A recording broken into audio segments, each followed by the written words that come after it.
Assalamualaikum warahmatullahi wabarakatuh. Bismillahirrahmanirrahim. Hamdan wa tsana'an laka ya Allah, salatan wa salaman laka ya Habibullah, wa ala alika wa ashabika ya khairal khalqillah, wa laka ya Rasulullah, wa li mimman ittaba'atinaka ya Habibullah, haqiqatan min ladun adam la yaumil qiyamah.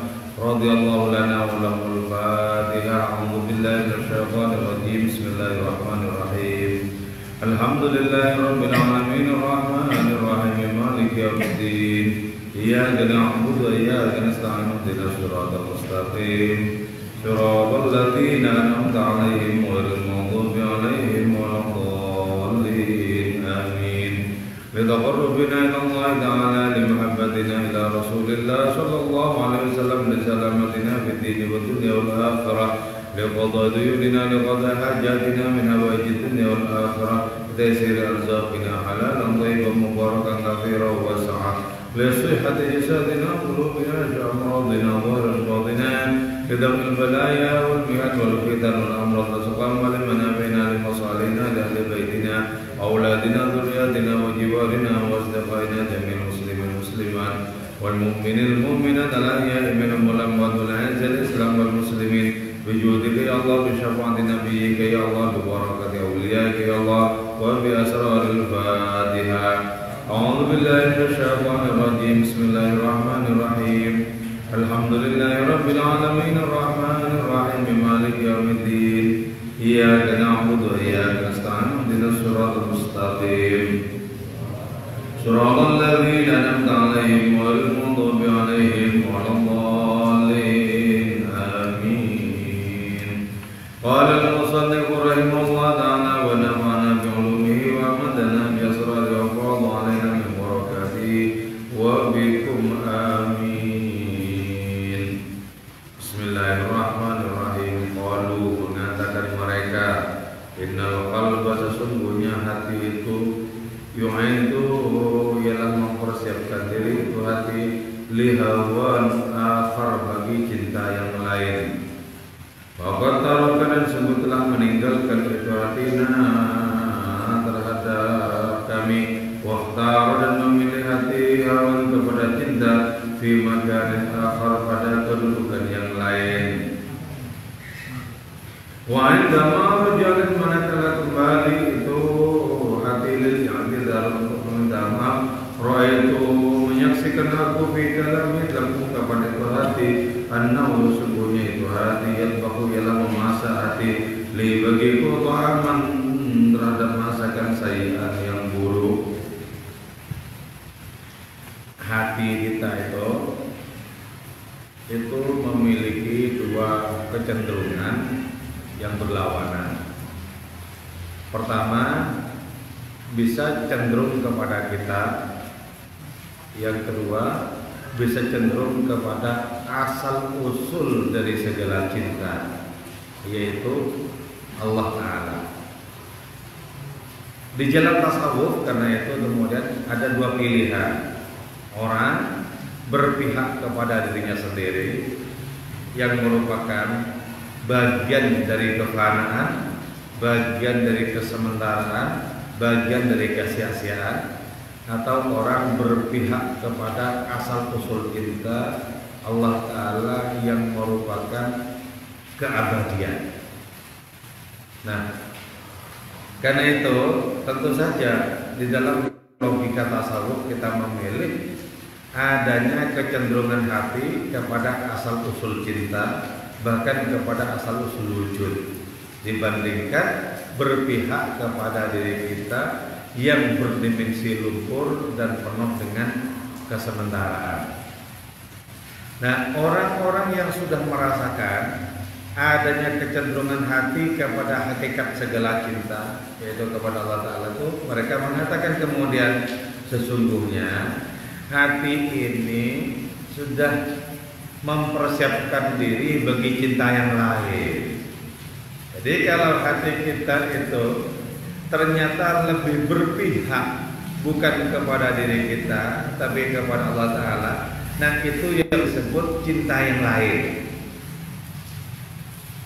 Kalau kita menggunakan nafsu, maka tentu saja hati kita itu berisi keberpihakan terhadap keinginan kita, yang tak lain merupakan keinginan nafsu sendiri. Akan tetapi ketika hati itu sudah cenderung kepada asal usulnya sendiri, cenderung kepada asal usul segala cinta itu, di saat itulah orang mulai terasing dari dirinya sendiri. Ketika orang sudah terasing dari dirinya sendiri, di saat itulah hati orang itu lebih lengket dengan Allah ketimbang dengan dirinya sendiri. Jadi karena itu kita perlu mengambil jarak, menciptakan distansi dari nafsu kita agar hati tidak diborong untuk berpihak kepada diri kita. Ajari hati kita untuk tahu nikmatnya jatuh cinta. Ajari hati kita untuk tahu artinya berpihak kepada Yang Maha. Sehingga dengan demikian kita akan lebih fokus kepada adanya kegembiraan yang sejati, kebahagiaan yang sesungguhnya, yaitu keberpihakan atau tawajuh kepada hadiratnya belaka. Mereka bilang, hatiku ini sepertinya sudah jatuh cinta kepada yang selainku. Hatiku ini sepertinya lagi sedang gandrung kepada sesuatu yang bukan diriku. Nah, ini pertama-tama orang bisa melakukan adanya keberpihakan yang sesungguhnya. Orang mulai menciptakan distansi, menciptakan jarak dengan dirinya sendiri. Di situ orang sudah terbebaskan dari cengkeraman nafsunya. Jadi ketika hati jatuh cinta kepada Allah, di saat yang sama orang yang punya hati itu terbebaskan dari cengkeraman nafsu. Maka karena itu, kukuhkan kuda-kuda hati kita agar tidak salah pilih dalam jatuh cinta. Bersihkan hati kita agar pandangannya itu tajam dan nyala kepada siapa semestinya jatuh cinta. Kalau selama ini hati kita itu jatuh cinta kepada perkara yang sia-sia, kepada segala sesuatu yang musra, kepada tumpukan dosa-dosa, maka lakukan perhitungan, lakukan adanya peperangan untuk membelokkan wajah hati itu kepada kiblat yang sesungguhnya. Ketika orang jatuh cinta kepada Allah Ta'ala dengan hati yang bersih itu, maka orang akan menjadikan Allah sebagai kiblat hakiki di dalam kehidupannya. Ketika Allah menjadi kiblat hakiki dalam kehidupan seseorang, maka orang ini akan menemukan Allah pada seluruh arah yang ada. Aku hadapkan diriku ke barat, ke timur, ke utara, ke selatan, ke segala arah, ke atas, ke bawah, kemana-mana. Yang kutemukan adalah Engkau, ya Allah. Maka kusaksikan Engkau berada pada segala sesuatu yang disebut-sebut sebagai hal-hal profan. Jadi kalau dunia ini dibagi, ada yang transenden, ada yang profan. Bagi orang yang hatinya berpihak kepada Allah, maka semuanya transenden, tidak ada yang profan. Misal begini ya, katakanlah contoh yang paling telak, paling konkret. Bisakah orang yang jatuh cinta kepada Allah itu menemukan kehadiran Allah Ta'ala pada setan-setan dan iblis-iblis? Bisa. Bisa. Jadi apapun yang datang dari Allah, termasuk iblis dan setan itu dipahami sebagai apa? Sebagai kehadiran, sebagai pengejawantahan Allah Ta'ala. Di saat itu orang tidak tersesatkan oleh iblis dan setan, tapi orang itu menjadi makin tangguh rohaninya, makin tangguh cinta ilahiyatnya kepada Allah Ta'ala dengan adanya iblis-iblis dan setan-setan itu. Kata Ibn Arabi, sekarang guruku bertambah satu lagi, yaitu iblis.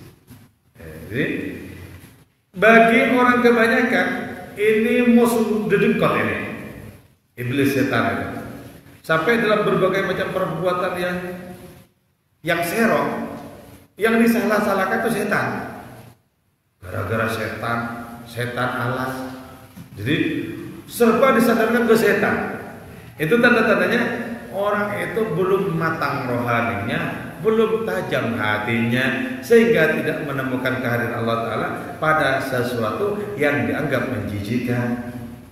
Sementara orang-orang makrifat menemukan kehadiran Allah Ta'ala pada segala sesuatu, karena itu senantiasa bisa mengambil faedah dan manfaat dari adanya segala sesuatu.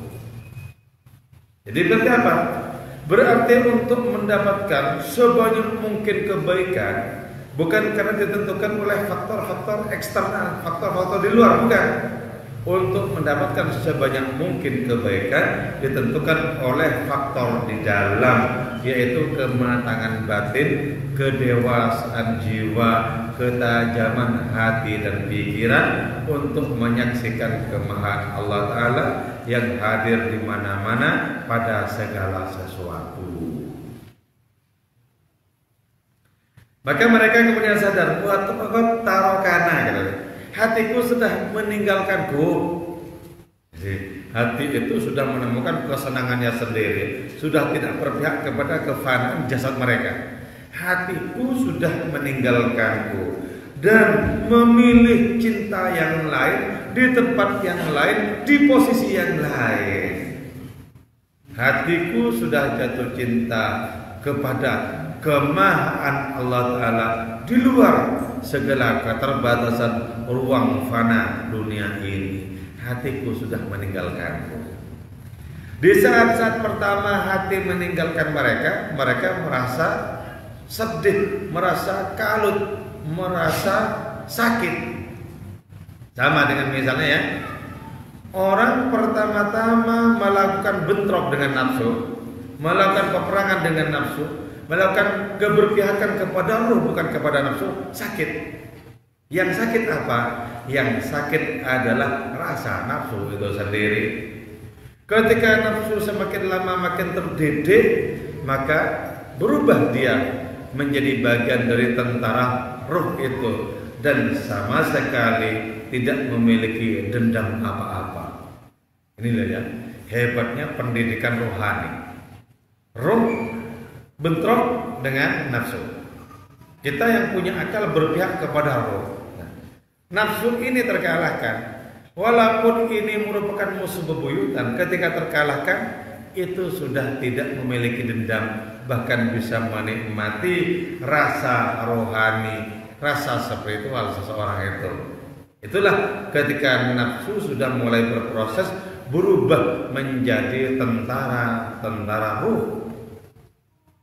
Sehingga ketika sudah sempurna nafsu itu setia kepada roh, maka nafsu seseorang murni menjadi kendaraan yang berlari di lorong-lorong keilahian menuju asal usul segala cinta, yaitu Allah Subhanahu wa Ta'ala. Nah, karena masih belum sinkron, karena masih belum sepenuhnya patuh nafsu itu kepada roh, maka wa indama raja'al idza ra'aitu fi kalami annahu yadbahu li ta'aman sayyi'an. Ketika dengan pengalaman rohani hati yang sudah jatuh cinta itu pulang kembali kepada orang itu, yang dituturkan apa? Yang dituturkan adalah kata-kata yang buruk, kata orang-orang itu. Kenapa disebut buruk? Karena tak sesuai dengan lidah nafsu. Jadi ketika pertama kali hati bercerita tentang keindahan di luar segala ruang, segala waktu, ketika hati merasakan nikmatnya kesemsem kepada Allah Ta'ala, apa kata nafsu mereka? Kau sudah memasak masakan yang buruk untuk kami. Jadi hidangan-hidangan rohani itu adalah masakan yang buruk bagi nafsu. Tidak apa-apa, terus hidangkan saja masakan-masakan yang dianggap buruk oleh nafsu itu. Lama-lama ketika sudah berafiliasi nafsu kepada roh, maka makanan nafsu itu adalah juga sebagaimana makanan-makanan roh. nafsu mulai gandrung kepada kebaikan, gandrung kepada keindahan spiritual, gandrung kepada orang-orang yang sudah jatuh cinta kepada Allah Ta'ala. Di situ nafsu sudah betul-betul bernilai. Di situ lebihnya manusia dibandingkan dengan malaikat, karena malaikat tidak bisa tunduk dengan nafsu karena tak punya nafsu. Kita manusia bisa tunduk dengan nafsu kita, dan disitulah cinta bertahta. Andaikan tidak ada nafsu, bagaimana mungkin orang bisa jatuh cinta? Itulah sebabnya Muhammad Iqbal, penyair filosof dari Pakistan, sampai mengatakan, tahu apa itu malaikat tentang cinta? Gak paham apa-apa mereka. Kenapa? Gak punya nafsu. Nah, maka kalau kita sampai bersembah sujud dengan getar-getar cinta, itu menunjukkan bahwa nafsu sudah cemerlang. Dan sembah sujud dengan cinta jauh berlipat-lipat lebih utama dibandingkan dengan kepatuhan murni yang tidak ada degup-degup cinta di dalamnya. Kalau sampai dengan hati ini kita jatuh cinta kepada Allah, sungguh kita menjadi cerminan Allah yang berada di hadapan hadiratnya. Allah menatap kita dan menemukan sifat yang paling utama bagi hadiratnya. Apa itu? Cinta. Ya. Maka karena itu pertama-tama kita melakukan distansi, menciptakan jarak. Seranglah nafsu dengan tentara-tentara roh, dengan kebaikan-kebaikan. Mau melawan serang, lawan serang terus, sampai akhirnya tunduk dan bersedia menjadi burung rohani yang bersiap diri mengepakkan kedua sayapnya menuju istana ilahi. Karena itu jangan pernah percaya dengan bisikan nafsu. Semua bisikannya wajib kita curigai. Pengen ini, pengen itu, katakan sebentar. Ini akal-akalanmu ini gimana sebenarnya? Jadi harus tajam ke dalam. Baru setelah kita uji ternyata itu merupakan kepatuhan, maka biarkan dia melakukan kepatuhan. Tapi kalau sampai merasa nikmat di kepatuhan itu, curigai pula, jangan-jangan menemukan makanannya di tengah genangan kebaikan seperti itu. Wedhastahlatil mar'a fala tusimi. Gembalakan nafsumu di padang-padang rumput kebaikan. Tapi kalau sudah merasa nikmat di situ, jangan biarkan, hati-hati, jangan-jangan menemukan makanannya di genangan kebaikan-kebaikan itu. Misalnya niatnya berangkatnya ngaji Rubaiyat Maulana Rumi. Ternyata itu ketika sampai kenikmatannya itu bukan rohani. Ternyata ingin melihat orang yang dia senangi. Jadi ini maksudnya, Fa'istahlatil mar'a fala tusimi. Kalau merasa nikmat dalam kebaikan, coba cek ulang deh. Boleh jadi karena dia menemukan makanan yang cocok bagi si nafsu itu. Jadi karena itu gegap gembira dalam kebaikan belum tentu itu perbuatan rohani. Boleh jadi nafsu mendapatkan kenikmatan untuk menyalurkan birahinya di situ. Jadi tidak lantas kebaikan, belum tentu. Termasuk juga kalau itu yang kita alami, wajib kita waspadai adanya semburan nafsu di dalam, di tengah berbagai macam aktivitas kebaikan yang seperti itu. Ya man, wahai orang ma'ul hayati, adapun air kehidupan qatratun ialah satu tetes min ma'i wajhika, dari air wajahmu. Wa yaman, wahai orang qamarul falak, adapun rembulan angkasa, atharun ialah jejak min diya'i wajhika, dari cahaya wajahmu. Qultu, mengatakan aku, al-lailu, adapun malam, tubilun ialah panjang, wa uridu, dan ingin aku diya al-qamar, terhadap cahaya rembulan. Dzalikal lailu, adapun malam itu, wa lailu qurratika, ialah malam alismu, wa diya'ul qamar, dan adapun cahaya rembulan itu huwa dhiya'u wajhika, ialah cahaya wajahmu.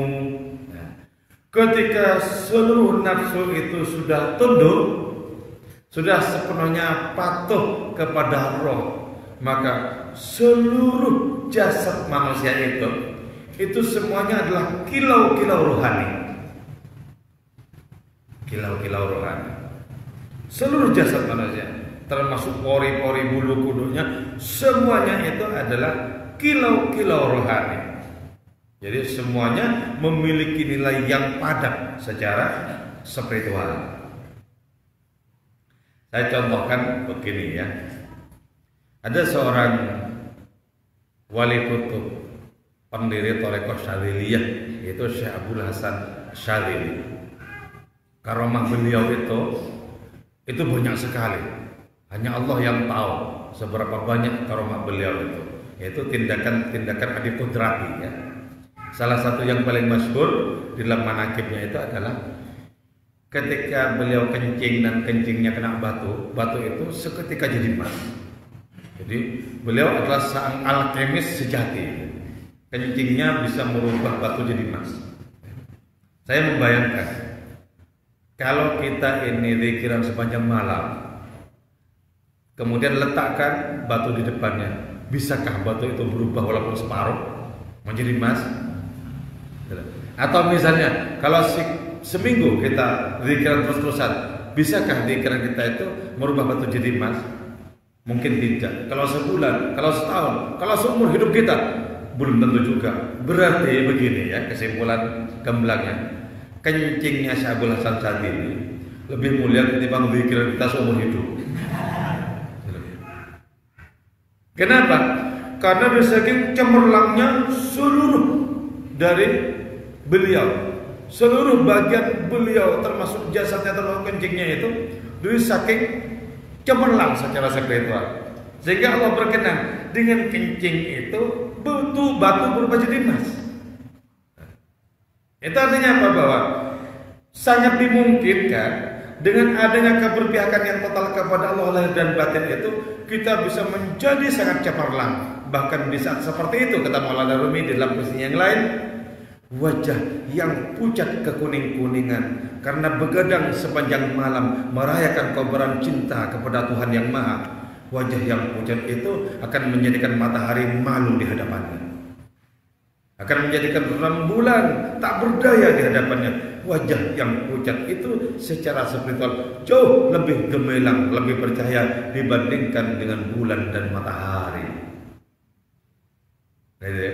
Jadi orang begadang sepanjang malam merayakan kobaran cinta ilahiyah, fokus hatinya kepada Allah Ta'ala, merdeka dari pukauan segala sesuatu yang lain. Orang itu betul-betul cemerlang. Malaikat-malaikat akan bersembah sujud ta'zim di hadapannya, sebagaimana dulu diperintahkan oleh Allah Ta'ala untuk sujud ta'zim kepada Nabi Adam, Nabi dan manusia pertama itu, leluhur kita semua itu. Jadi kalau sudah seperti itu, kita ini menjadi pangeran alam raya. Kelihatannya lahiriahnya biasa seperti manusia lain, tapi secara rohani malaikat-malaikat runduk takzim kepadanya. Secara lahiriah menjadi bagian dari kehidupan masyarakat, bergaul dengan mereka sehari-hari, tidak ada bedanya dengan mereka.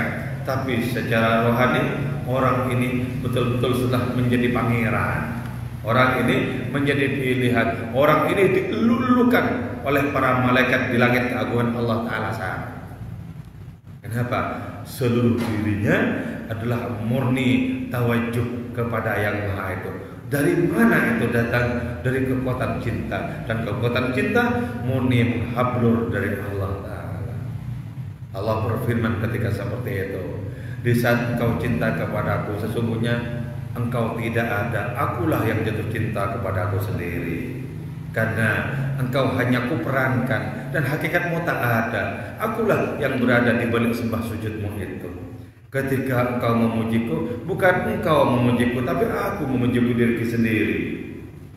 Nah, dari marifat yang seperti ini, Syekh Husain bin Mansur Al-Harith kemudian bilang apa? Ya Allah, aku tidak sanggup memujimu sebagaimana semestinya engkau dipuji. Karena itu pujilah dirimu sendiri melalui perantara aku. Jadi di saat seperti itu tidak ada itu dialog, yang ada itu monolog. Di saat seperti itu orang itu berwajah ilahi, lahiriahnya adalah bagian dari manusia yang dibatasi oleh umur dan usia. Batiniahnya dia sudah berada di kehidupan yang abadi. Allahumma anishna bil mautatil ula wal wiladati tsaniyah wa ahyina bil hayatil baqiyati fid dunyal faniyah. Ini kenapa nih?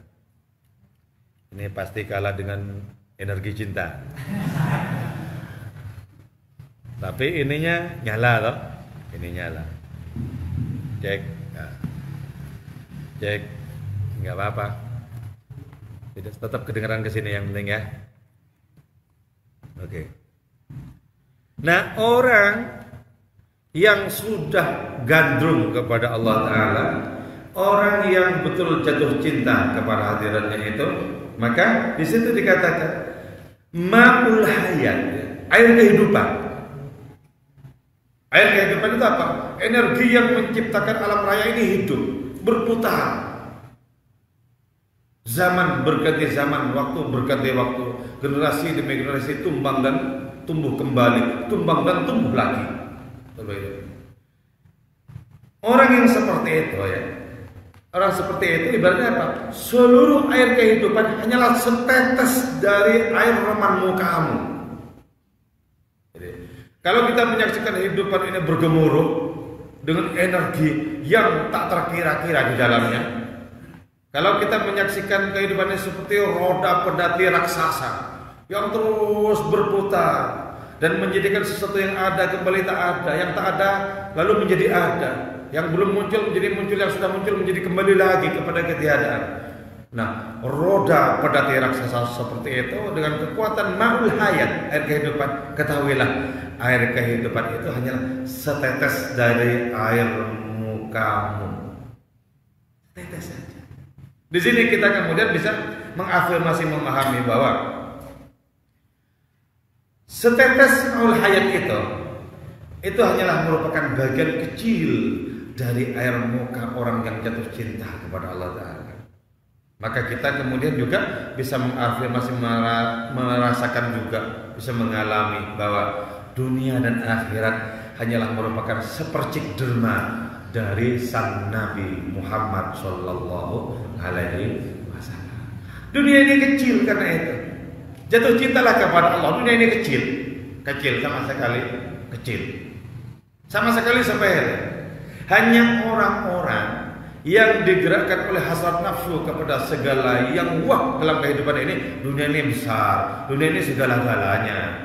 Sehingga ketika menyaksikan orang yang kaya tertarik terhadap kekayaan seperti itu.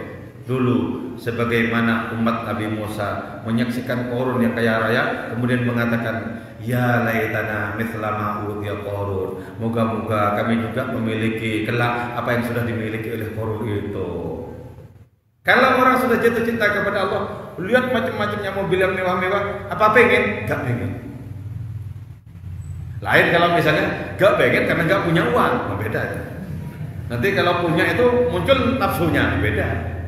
Memang gak pengen, gak pengen. Kalaupun datang karena ditakdirkan untuk memiliki yang bagus-bagus seperti itu sama saja juga tidak mengotori hatinya. Kau boleh datang, kau boleh juga pergi, kau boleh wujud, kau boleh juga rusak, terserah. Kenapa? Hati itu sudah kesem-sem sama Gusti Allah. Nah, orang yang seperti itu, satu tetes dari air mukanya itu lebih utama ketimbang air kehidupan yang menggerakkan roda-roda alam semesta ini. Jadi kita itu makhluk pilihan sebenarnya. Maka jangan campakkan diri kita dengan jatuh cinta kepada segala sesuatu yang mesra, yang fana dan sia-sia. Jangan campakkan diri kita. Kalau mau jatuh cinta, jatuh cintalah kepada Allah. Kalau mau mabuk, mabuklah anggur rohani, jangan dengan oplosan. Mabuklah yang dengan cara yang terhormat, yang berharga. Baru ya. Karena itu saya senang sekali puisinya Syekh Fakhruddin Iraqi ya. Yang tahun-tahun 90-an itu coba saya baca, dan karena senang maka dengan sendirinya saya hafal. Itu puisi Syekh Fakhruddin Iraqi versi terjemahan Abdullah di WM. Hatiku yang rindu telah hampir kepadamu, tulang belulangku jauh dalam penjara. Mengapa kau sembunyikan wajahmu dariku? Namun cinta tak kenal rintangan. Kau lintah ya Allah, aku sakitnya. Kau sedih, aku senang. Kilau kencanamu bagaikan anak panah nusuk nembus kalbuku. Walau tak pernah anggur menyentuh bibirku, oleh rindu aku mabuk. Walau tak pernah anggur menyentuh bibirku, oleh rindu aku mabuk. Dan di laut pedih-pedihmu kapal hidup dan harapku karam. Oh engkau ya Allah yang senantiasa menyinarkan matahari baru di langit. Dalam gurun-gurun cintamu aku tinggal dan mengembara. Aku tinggal dan mengembara. Ini puisi kepedihan, tapi inilah puisi cinta juga. Walau tak pernah anggur menyentuh bibirku, oleh rindu aku mabuk. Itu mabuk yang terhormat ya. Anggur yang seperti itu sama sekali tidak haram di dalam mazhab Maulana Rumi. Jadi anggur yang haram itu anggur murahan, itu haram. Kalau yang berharga, kalau yang menjadikan orang-orang mabuk kepada Allah Ta'ala, oh tidak, itu sangat dianjurkan. Tapi belinya mahal. Harus kita beli dengan hidup dan mati kita. Kita beli dengan keseluruhan nasib kita. Mahal itu. Anggur itu terhormat. Sekali kita tenggak anggur seperti itu, kita tidak akan menoleh kepada apapun yang selain Allah Ta'ala. Seluruh rayuan yang lain terlampau, tidak berguna di hadapan orang yang sudah mabuk anggur rohani itu. Jadi orang-orang wali mabuk anggur rohani, orang-orang bejat mabuk anggur murahan. Orang-orang wali mati nafsunya kepada segala damba, pada segala sesuatu. Sementara orang-orang yang bejat itu mati hasratnya kepada Allah dan Rasulnya. Jadilah orang yang sepenuhnya hidup di jalan yang menuju kepada hadiratnya. Jadi adanya maulah hayat hanya setetes. Jadi orang seperti itu lebih berharga ketimbang apa? Dunia seisinya. Oh coba gini aja ya. Kita yang sudah mengenal hadis tapi belum tentu kita amalkan. Dalam hadis yang sering kali bolak-balik kita dengar dari para penceramah itu apa? Salat sunat 2 rakaat sebelum subuh lebih utama ketimbang dunia seisinya. Lebih utama. Itu tidak menunjukkan orang yang salat sunat itu jatuh cinta, tidak. Jawaban salat sunat 2 rakaat sebelum subuh lebih utama ketimbang dunia dan isinya. Apalagi orang yang sudah sepenuh hati hidup dan matinya jatuh cinta kepada Allah Ta'ala, maka setetes air mukanya itu jauh lebih berharga ketimbang air kehidupan yang menggerakkan roda-roda alam raya ini. Jadi biarlah sana yang mengejar kita, bukan kita yang mengejar alam bendawi itu. Jangan. Kita harus jual mahal. Jual mahal. Tandanya jual mahal itu apa? Kita tidak memburu mereka dan mereka memburu kita. Mereka datang kepada kita, mau aku enggak. Murah-murah kita jual mahal. Kose. Oh, saya. Ini itu. Jangan memburu. Kalau sudah memburu harta benda dunia, kebalik. Makanya dalam syarah hikam disebutkan bahwa hubbud dunya, cinta duniawi itu bid'ah terbesar dalam kehidupan. Tidak ada bid'ah yang lebih besar ketimbang cinta harta benda dunia. Makanya jangan jatuh cinta iman-iman hati kita. Jatuh cinta kepada sesuatu yang tidak semestinya. Kalau mau jatuh cintalah kepada Maha Kekasih. Jadi iman-iman. Kayak enggak ada kiblat yang lain untuk jatuh cinta. Terus wa ya man qamarul falak atharun min diya'i wajhika. Wahai engkau yang rembulan alam raya, yang purnama alam raya hanyalah merupakan bagian dari cahaya wajahmu. Jadi kalau bulan purnama terang benderang itu menyinari segala sesuatu dengan penuh keindahan, itu hanyalah bagian dari cahaya orang yang jatuh cinta kepada Allah Ta'ala. Rembulan itu akan mengalami rasa malu tak terkira-kira di hadapan orang yang jatuh cinta kepada hadiratnya. Karena itu dalam sejarah, dalam sirah Nabi ya, rembulan itu pernah 2 kali terbelah oleh orang-orang ahli geologi. Itu memang ada bukti keterbelahan rembulan. yaitu adanya garis yang sangat kuat. Itu berarti menunjukkan dulu pernah terbelah. Dalam sirah Nabi disebutkan 2 kali pernah terbelah. Kenapa? Kok sampai terbelah seperti itu? Kata bukunya Enemeri Simmel, di situ disebutkan bahwa rembulan yang merasa bangga karena disebut-sebut oleh penyair ketika jatuh cinta, ternyata di hadapan wajah sang Nabi itu tidak bisa menampakkan keindahan itu karena dirundung rasa malu, dan karena kuatnya rasa malu itu terbelahlah kemudian menjadi 2. Jadi karena menanggung malu tak terkira-kira rembulan itu terbelah menjadi 2. Kalah indah rembulan itu dengan wajah sang Nabi. Kalah indah. Nah, itu tidak hanya di hadapan Nabi, tapi di hadapan umat sang Nabi yang juga mengalami jatuh cinta kepada Allah Ta'ala, hingga Allah segala-galanya di hatinya itu. Rembulan itu kalah indah, kalah bersinar, kalah memukau dibandingkan dengan umat sang Nabi tadi yang sudah sepenuh-penuhnya gandrung kepada Allah, gandrung kepada Rasulnya. Qultu, aku katakan, al-lailu tawilun, malam ini begitu panjang dan aku menginginkan cahaya rembulan. Ternyata apa? Malam yang panjang itu ternyata menjadi memukau karena itu adalah malam alismu. Jadi, bukan rembulan yang di sana itu, di angkasa itu bukan. Karena terpukau kepada rembulan alismu itu. Itu jauh lebih bercahaya dibandingkan dengan rembulan di langit sana.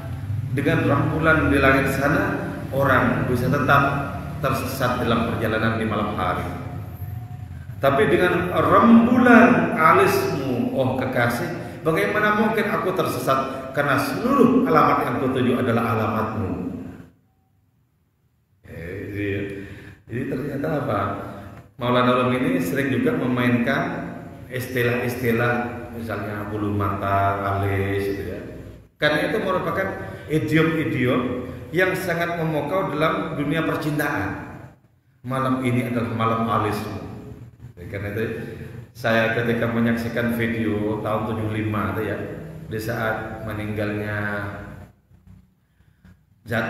Ummi Kulthum di Mesir, orang itu yang melayatkan banyak sekali, tidak kalah dengan seorang ulama yang meninggal kemudian wafat, banyak sekali, dan ulama-ulama yang datang juga banyak yang ke sana.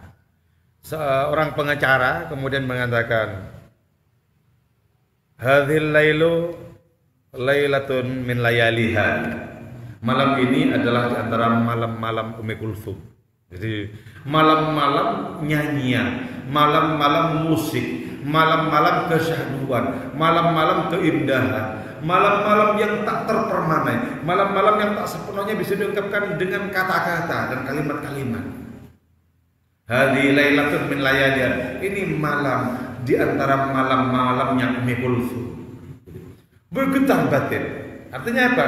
Seseorang ya, itu menjelma adanya suasana yang sangat menakjubkan.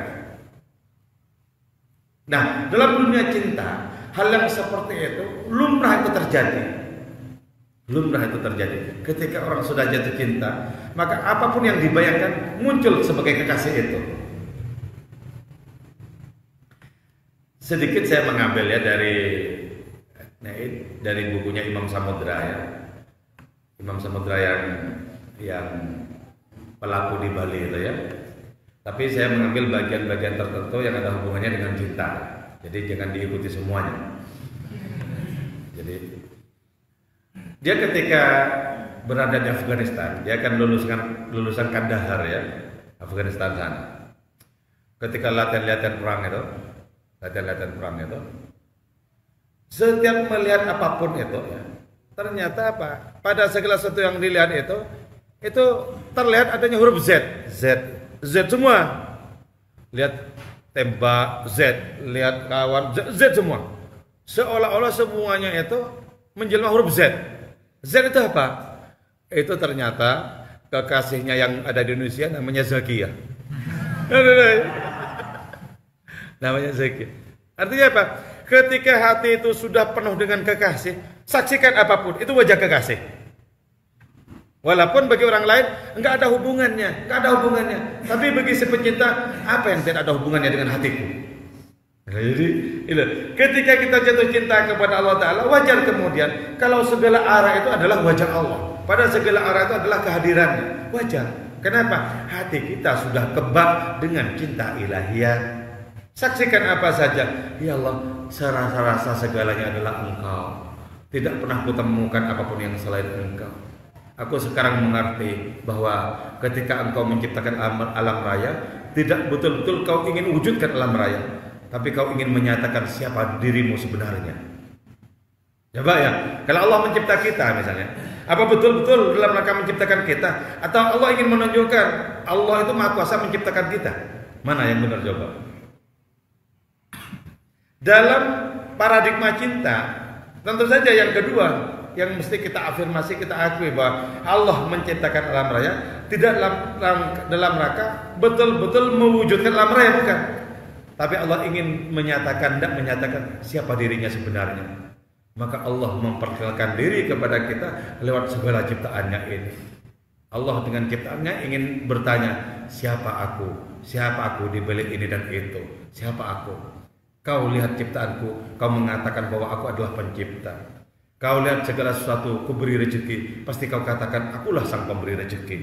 Ketika semuanya hidup, pasti kau katakan akulah sumber hidup itu. Kalau begitu, bukankah Allah menciptakan untuk menyatakan dirinya, tidak betul-betul mewujudkan apa yang diciptakan itu? Nah, ini yang serba engkau. Ini harus ditekuni ya. Mungkin membutuhkan waktu sampai bertahun-tahun. Untuk sampai bisa merasakan seperti ini. Harus ditekuni. Ketika kita mencoba memahami dan sudah paham, dan kita praktekkan, cek, tetap saja bukan Allah kok jaga ya. Ngelihat teman-teman, tetap kawan, mana Allahnya sih? Nah itu berarti apa? Berarti belum tajam batin kita. Hanya terantuk kepada permukaan alam ciptaan, tak menemukan adanya desainer di balik ciptaan-ciptaan itu. Nah untuk menemukan desainer di balik ciptaan-ciptaan itu harus menggunakan mata yang lain, pandangan yang lain, ainun akhar. Harus ada yang mata yang lain. Karena itu pandangan kita, mata kita wajib rangkap. Kalau cuma satu, gak mungkin menyaksikan Allah pada segala sesuatu. Pandanglah segala sesuatu dengan dua mata, kata Maulana Rumi. Jangan seperti si lancang jahanam iblis, dia memandang segala sesuatu hanya dengan satu mata. Artinya apa? Hanya menemukan lahiriah segala sesuatu. Itu berarti satu mata walaupun dua jumlahnya. Baru disebut dua mata kalau sudah bisa memandang sesuatu yang berada di balik yang wadak ini. Baru dua mata. Jadi Maulana Rumi itu seringkali ungkapannya itu kasar juga, tapi saya menikmati kekasarannya itu. Jangan seperti si lancang jahanam iblis, memandang segala sesuatu hanya dengan satu mata. Dua mata. Dan cintalah yang akan membimbing kita kepada ketajaman mata batin itu, bahwa segala sesuatu adalah alamat sang kekasih itu sebenarnya. Jadi ternyata malam itu apa? Malam alismu ya kekasih. Wa dhiyaul qamar, dan adapun cahaya rembulan itu adalah dhiya wajhika, yaitu cahaya wajahmu. Bisakah kita memandang cahaya rembulan, kita menemukan di situ wajah kekasih Allah Ta'ala. Kita katakan wajah sang Nabi lebih memokau, lebih terang benderang ketimbang cahayamu rembulan. Bahkan seluruh cahayamu itu hanyalah bagian dari derma wajah sang Nabi itu. Nah, beragama dengan cara seperti ini berarti beragama yang sangat asyik, beragama yang sangat membahagiakan. Ini yang disebut dengan agama cinta. Kata Ibn Arabi, adinu bidinil hub. Aku beragama dengan agama cinta. Agama cinta itu menjadikan orang bergas, menjadikan orang itu gesit, menjadikan orang itu penuh dengan kegembiraan. Seluruh hidupnya adalah taman rekreasi, tempat orang-orang menemukan kebahagiaan di situ. Maka wajar Kalau para sahabat menemukan kenikmatan yang lebih nikmat dibandingkan surga ketika mereka berdekatan dengan sang Nabi. Jadi mereka dekat Nabi itu melampaui kesenangan mereka masuk surga. Karena kenikmatan surga hanyalah merupakan bagian dari kenikmatan sang Nabi itu sendiri. Oke, sangat gamblang di pemahaman kita.